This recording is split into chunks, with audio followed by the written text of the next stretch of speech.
দেখুন, হোয়াটসঅ্যাপে emoji create করার কিন্তু দারুণ একটা ফিচার্স চলে এসেছে। আপনি চাইলে কিন্তু এখন আপনি আপনাদের বন্ধুদের নতুন নতুন ক্রিয়েটিভ ইমেজ তৈরি করে পাঠাতেও পারবেন।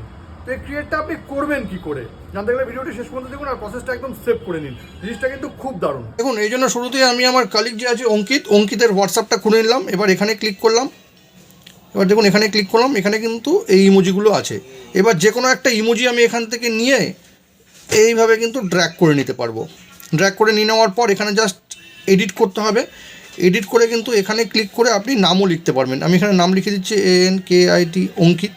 এবার দেখুন আরও ইমোজি আছে, এখানে ক্লিক করে কিন্তু আপনি এই ইমোজিগুলো যাতে আছে এখানে আপনি দিতে পারবেন। এবার দেখুন এটাকে কিন্তু আপনি ছোটো বড়ও করতে পারবেন, ঠিক আছে। এবার যদি আপনার মনে হয় যে না আপনি আরও কোনো ইমোজি ক্রিয়েট করবেন, আপনি আবার এখানে যান। এখানে যাওয়ার পর কিন্তু এখান থেকে ইমোজি নিয়ে কিন্তু আবার এটাকে ড্র্যাগ করে এখানে নিতে পারবেন। এটাকে কিন্তু বড় ছোটো খুব সুন্দরভাবে করা যাবে। এটাকে যদি বড় করতে হয় এভাবে বড় ছোটো, এটাকেও কিন্তু বড় ছোটো আপনি করতে পারবেন। দেখুন এটাকে আমি ছোটো করে দিলাম, এটাকেও দেখুন এইভাবে ছোটো করে দিলাম। এইভাবে কিন্তু নতুন নতুন ক্রিয়েটিভ আপনি ইমেজ তৈরি করতে পারবেন। করে কিন্তু এই যে আমি পাঠিয়ে দিলাম, এটা কিন্তু চলেও গেল। হোয়াটসঅ্যাপে ইমোজি ক্রিয়েট করার এই নতুন ফিচার্সটি যদি আপনাদের কাজে লেগে থাকে তবে কিন্তু এটাকে অবশ্যই শেয়ার করবেন। আর এরকম নতুন নতুন ইনফরমেটিভ ভিডিও পেতে প্লিজ সাবস্ক্রাইব আমার চ্যানেল সাবজেক্ট সম্রাটকে। Thank you.